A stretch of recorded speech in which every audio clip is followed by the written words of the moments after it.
perspectivas que tiene este patriarcado. El punching bag de la violencia social, mal acostumbrada a vivir el acoso sexual como normal. Esto es fatal, no es casual que de mi cuerpo yo no pueda disfrutar. Lo quieren controlar. Esta fiesta que llevo dentro libero cuando bailo. No me hace falta amor porque yo me amo demasiado. No me hace falta de tu poder. El placer de romper las ataduras. Tu cintura sin censura. Tu cintura sin censura. Tu cintura sin censura.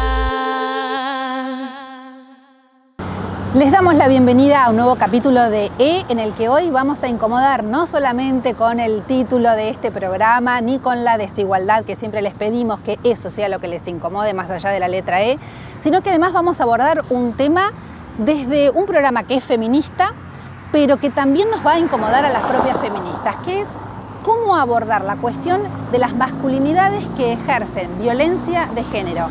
¿Hay que abordarla también con ellos? ¿Con las personas violentas hay que trabajar más allá de trabajar con las víctimas? Bueno, masculinidades que ejercen violencia, ¿qué hacemos con este tema desde una perspectiva feminista? Vamos a incomodarles y como lo hacemos siempre salimos a la calle para ver qué piensan ustedes. ¿Hay que abordar esta temática también desde quienes ejercen esa violencia? Esto es lo que dicen ustedes. ¿A vos te parece que la cuestión de género, de violencia de género, también la tenemos que trabajar con los varones o solamente con las víctimas? No, con los varones también hay que trabajarlo. Claro, tal cual. Yo creo que debería ser igual tanto para la mujer como para el hombre, o sea, que haya igualdad en ese sentido. Sí, creo que es importante hacerlo en sociedad en general, no solamente para las mujeres, porque no es solo de mujeres, es algo que abarca a todo el mundo y creo que a todo el mundo debería importar. Sí, creo que hay que trabajarlo de ambos lados. Si el problema es de él, o sea, no de la víctima es quien recibe ese maltrato, esa violencia y por eso yo creo que es más importante trabajarlo con el agresor que con la víctima. Y sí, el hombre debería entender que a la mujer no se le debe golpear. O sea, es el primero que debería saberlo, ¿no? Me parece. ¿Les parece que también este tema habría que abordarlo con los varones? Sí, obvio. Yo creo que sí. Yo creo que sí. Sí. ¿Por qué la respuesta así tan contundente? Porque sí. No sé una respuesta concreta, pero yo creo que sí. ¿Vos? Lo mismo. Para mí es re importante la educación. Sí. De ambos lados. Yo creo que hay que trabajarlos con los varones porque, bueno, muchas veces la violencia de género se da hacia las mujeres, pero también se puede dar en algunos casos hacia los varones y hay que hacerlos parte también de la problemática. Pero también creo que hay que hacerlos parte para así ellos van sabiendo que eso no está bueno, no hay que hacerlo. O sea, hay muchos que se crían en otro contexto, que en sus casas sí hay violencia de género, entonces está bueno que ellos sean parte de las charlas y demás para saber que eso no está bien. Creo que la violencia de género no solamente tendría que trabajarse en las escuelas, creo que en todos los ámbitos, porque puede suceder en todos los lugares, puede suceder en el trabajo, en la escuela, en las facultades, en la calle.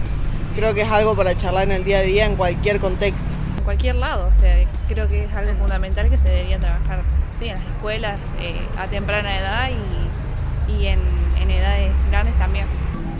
No hay que justificar la gente que produce la violencia, pero por ahí tiene sus razones, por así decirlo. Qué sé yo, es como para ayudar a todos. Primero principal empezando por la casa. Yo que tengo hijos varones, no siempre, porque si digo que siempre miento, pero generalmente le digo que cómo se debe tratar a una mujer y lo que no se debe hacer con ella. Y después la escuela, porque de la casa empezamos, la escuela sigue. Y bueno, y de a poco uno mismo también tiene que ir pensando y dándose cuenta de que las cosas que se hacen y las que no. Bien. Después el que las hace porque las elige. Es muy importante hablar de esos temas porque en el colegio es donde más te criás y obtenés información y hablar de esos temas está bueno para saber en dónde caminar y en dónde no.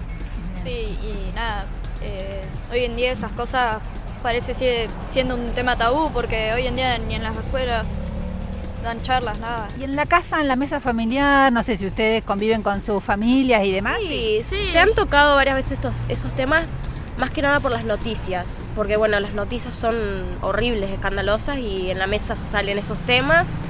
Igual por suerte en mi familia todos opinamos igual, tenemos la misma opinión al respecto a eso, de manera, ¿cómo decirlo?, negativa, como en contra de la violencia y todo ese tipo de cosas.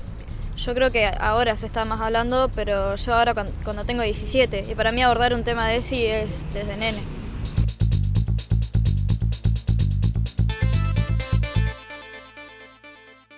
Masculinidades que ejercen violencia de género es la temática. Allí escucharon las opiniones de ustedes, salimos a la calle como lo hacemos siempre. Nos encanta además ubicarnos en las garitas de los colectivos, porque insistimos en esta idea de generar un conocimiento con construcción colectiva. Por eso hoy estamos acá en este lugar, en esta garita que está ubicada sobre la avenida Perón, al ladito de Vialidad Nacional, a continuación de la Ciudad Judicial. Todo esto para decirles que se queden, porque en el segundo capítulo, en el segundo bloque de vamos a estar hablando con alguien que ha analizado el tema de la problemática de las masculinidades que ejercen violencia a tal punto que escribió un libro sobre esa cuestión. Ella es licenciada en Trabajo Social. El libro se llama Masculinidades Violentas en contexto de encierro, porque además el trabajo lo hizo con personas que están en esa situación. Así que sumamente interesante. No se vayan, ya volvemos. Tu cintura sin censura, tu cintura sin censura, tu cintura sin censura, tu cintura sin censura. Masculinidades que ejercen violencia en contexto de encierro es la temática del libro que escribió Valeria Abt. Ella es licenciada en Trabajo Social, tiene un trabajo de campo interesantísimo, además la sistematización, además hacer de este tema un libro, que es una herramienta que tenemos a disposición para hacer muchas cosas sobre esa cuestión. Así que les invitamos, ella se presenta, nos cuenta cómo fue la producción del mismo. Quédense, acompáñennos y sigamos aprendiendo más sobre esta temática.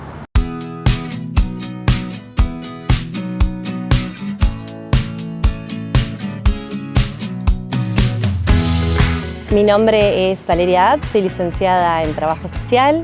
Desde hace más de 20 años trabajo en el Ministerio de Desarrollo Social de la provincia. Siempre fui inquieta y me pareció importante la especialización en temáticas específicas, y la temática de género siempre desde un inicio me motivó y me movilizó al estudio. Vengo de una época donde de los varones agresores casi no se hablaba, porque se decía que si el varón tenía voluntad de trabajar, se lo convocaba, y si no había voluntad, se lo dejaba. Y solo se trabajaba con la mujer víctima y en su defecto en los niños o niñas. Siempre estuve como repreguntándome sobre eso, y hace aproximadamente 10 años encontré una corriente de un montón de profesionales a lo largo de toda la Argentina, y una red que se llama RETEM, y ellos sí trabajan con varones que sí han ejercido violencia en relaciones sexoafectivas con mujeres, con condenas previas, con denuncias, de forma voluntaria, van variando de acuerdo a la idiosincrasia de cada una de las provincias. Con ellos me fui formando hasta que aparece la convocatoria del ente de políticas socializadoras para trabajar específicamente con varones que ya habían atravesado un juicio abreviado y debían cumplir como normas de conducta ir a un psicólogo para trabajar este delito de violencia de género que los había convocado a la cuestión judicial. Algunos tenían restricción de acercamiento, y empezamos a hacer en el 2017, desde el ente de políticas socializadoras, una estadística, a ver cuántos eran estos varones condenados. Y para sorpresa nuestra, fueron más del 50% de todas las personas tuteladas de la provincia de La Pampa tenían este tipo de condena por delitos relacionados a la violencia de género. Entonces readecuamos, o se me ocurrió presentar específicamente a quien coordinaba el ente en ese momento, que era Mónica Riquelme, un proyecto para trabajar en talleres psicosocioeducativos, que es un dispositivo específico, en contexto de encierro. La experiencia era tan enriquecedora que fui sistematizando las prácticas cada vez que terminábamos un grupo. Finalmente surge la posibilidad de esa sistematización publicarla y por eso queda este material para los y las colegas que estén interesados a futuro a partir de ahí, de lo que se hizo. Fue una práctica sumamente enriquecedora en lo personal. Siento que, bueno, que el 2009 que se sanciona la ley de protección integral para las mujeres, es una deuda que tenemos, porque lo dice en el artículo 10, la importancia de no solo que haya dispositivos para las mujeres, sino específicamente para estos varones agresores. Entonces, en contexto de encierro, más aún era importante ese hombre que no había podido cumplir con lo mínimo y terminaba con una nueva condena privado de la libertad. El dispositivo se llama, o se lo denomina, psicosocioeducativo, y esta es la particularidad, porque no es un grupo de autoayuda, no es un grupo terapéutico, tiene otras características. Entonces, iniciamos en marzo del 2018 con esta idea, ¿no? Entrevistamos a 10 varones, se le hacía una entrevista individual para ver si lo íbamos a admitir o no. La gente de la alcaldía buscaba en sus legajos quien tenía esa condena, accedía a esta entrevista. No se los informaba demasiado por qué venían a esta entrevista, ahí le informábamos nosotros con mi compañero y colega Francisco Renda. Ahí se empieza a hacer como una historia de vida y más personal, y lo que se pretende con esta entrevista de admisión es que puedan reconocer un mínimo o visualizar a estas conductas dañinas que han tenido en una relación sexoafectiva como un delito, cosa que ya es posible en los primeros encuentros que no, ellos no son delincuentes, no son ni chorros, ni así se perciben. Cuando nosotros presentamos el proyecto a la gente de Buenos Aires que nos supervisaba, en principio nos dijeron que no, que era muy poco, que 10 encuentros por grupo era nada, que por lo menos tenían que ser 6 meses, un año como ideal. Pero bueno, volvemos a lo mismo, a lo real, si no, era esto o nada, porque era como una prueba piloto y ir viendo y evaluándola. Inician los encuentros y bueno, de a poco, primero con muchísima resistencia, yo la coordinación de estos encuentros estaba a cargo mío y como co-coordinador mi colega, que ya esto pone a la cuestión de género en jaque, más allá de una mirada más desde otros puntos de vista y más enriquecedora al taller, también los participantes, quienes tenían que entender que el poder y quien manejaba el taller era una mujer, ¿no? En cada encuentro del primer horario se contaba un poco el eje temático, el eje disparador, y se los trataba de poner como tiene una característica muy pedagógica, también se hablaba de lo que era el patriarcado, como disparador. Y después se hacía alguna técnica vivencial para que ellos no solo se pongan en contacto con el material teórico, sino vivencialmente su experiencia, ¿no? Bueno, al transcurrir de los encuentros pasábamos del enojo absoluto y por parte de ellos una responsabilidad puesta siempre en terceros, o eran las mujeres de pañuelo verde, que están todas locas y ahora es todo en favor de las mujeres, o el sistema judicial que solamente las favorecen a las mujeres, a capaz que algo hice, o capaz que en algún momento me excedí. Es sembrar la semillita, es eso o nada. Entonces, creo que desde ese punto de vista los objetivos iniciales que se fueron cumpliendo en los primeros encuentros. La importancia de estos talleres es no solo el rol del coordinador, que tiene que estar capacitado desde la perspectiva de género, tener disposición para trabajar con los hombres que ejercen violencia, que no todas las mujeres o no todos los varones profesionales adhieren a este tipo de trabajo.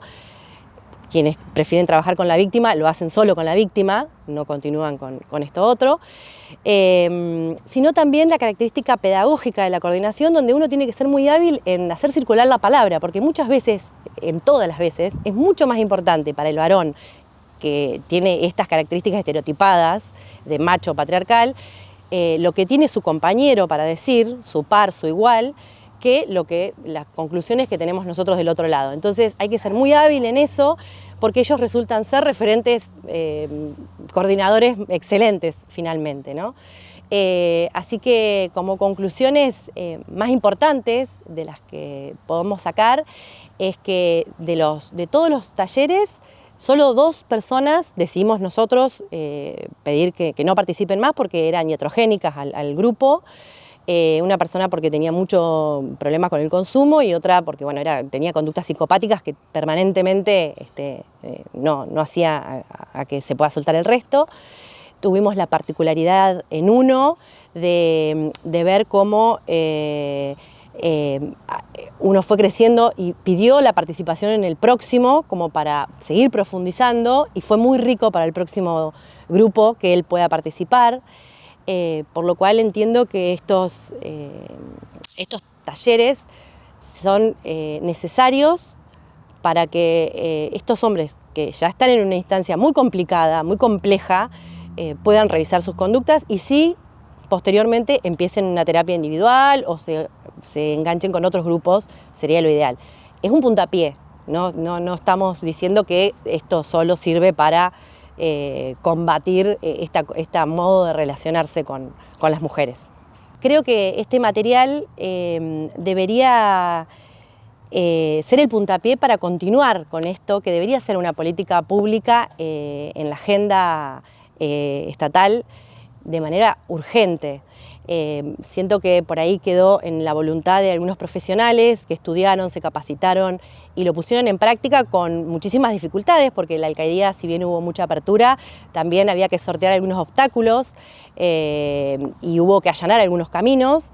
Pero bueno, el acompañamiento ideal no existe, pero tampoco puede quedar todo en la voluntad profesional porque no se transforma en una política pública.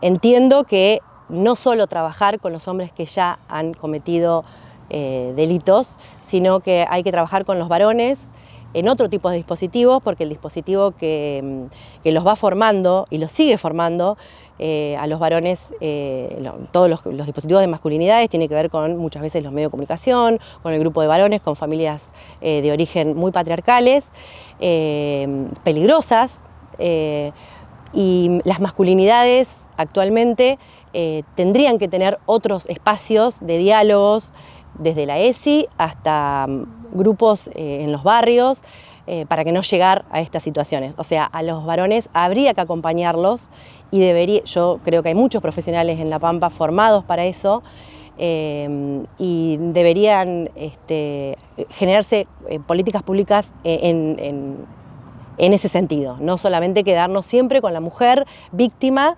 que es una necesidad y hay un grupo trabajando, pero es como la cuarta pata, si lo queremos decir de alguna manera.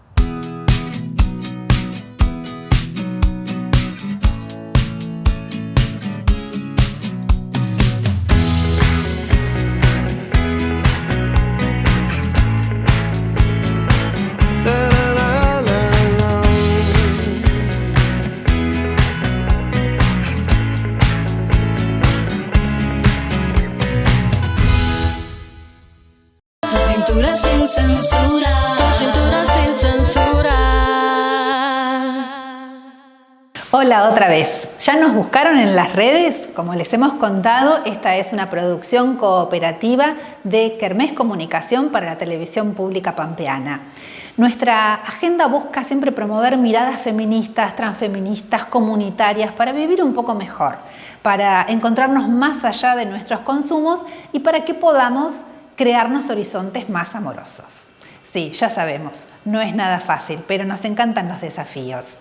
Hoy nos dedicamos a pensar en los hombres que agreden a las mujeres, en los que ejercen violencia por razones de género, en los que van presos por golpear a sus parejas, en los que acosan, en los que ejercen violencia psicológica, manipulan y asesinan también. Sabemos que el patriarcado es una matriz de relaciones sociales y económicas. Sabemos que no son una excepción el maltrato y la violencia hacia las mujeres y las diversidades. Lo que todavía no sabemos es cómo ponerle fin a eso, cómo erradicar o al menos cómo reducir las cifras de sufrimiento de cada cachetazo o grito o manipulación que imprimen sobre nuestros cuerpos y nuestras libertades. Está visto que el mero castigo no es suficiente. La cárcel, las restricciones de acercamiento, los botones antipánico no son la panacea de nada. No responden al verdadero paradigma de protección de las víctimas y terminan siendo apenas un placebo que calma las ansias burocráticas de quienes están obligados a garantizar una vida libre de violencia. Muchas veces hablamos de nuevas masculinidades y de nuevas sensibilidades. Sin embargo, hablamos poco del mientras tanto, de nuestros presentes, de los hombres nacidos y criados para ejercer relaciones humanas desde el poder y la dominación física, económica y cultural. Sin dudas, es urgente construir masculinidades reflexivas, respetuosas de las diversidades, horizontales, con educación sexual integral, para ir forjando un futuro vivible. Pero también es urgente mirar a nuestro alrededor y ver qué es lo que estamos haciendo ahora, ¿no? Porque tenemos un presente que es feroz. La licenciada Abt nos daba una pista desprejuiciada sobre su trabajo con varones agresores en una cárcel de La Pampa.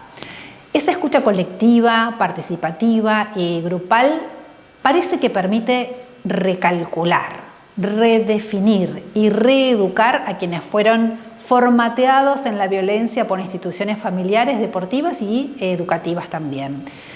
Esto es apenas un ensayo de lo que podría ser una herramienta pública que aparezca sistematizada en cada territorio antes del encierro, antes de las condenas y antes de los dolores irreparables que deja la violencia.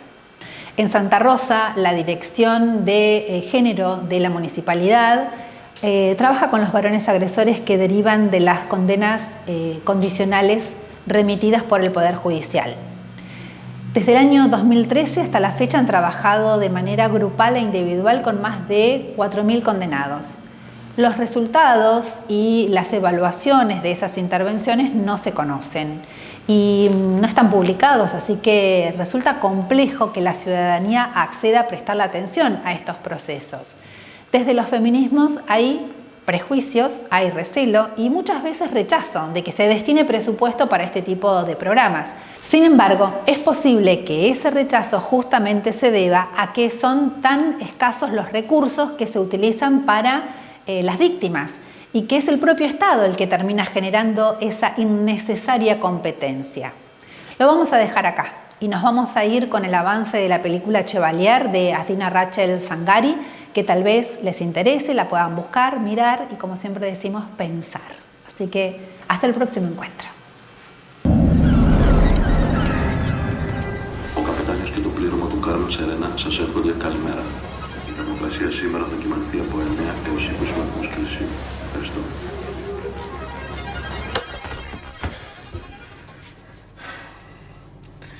Είμαι ο καλύτερος.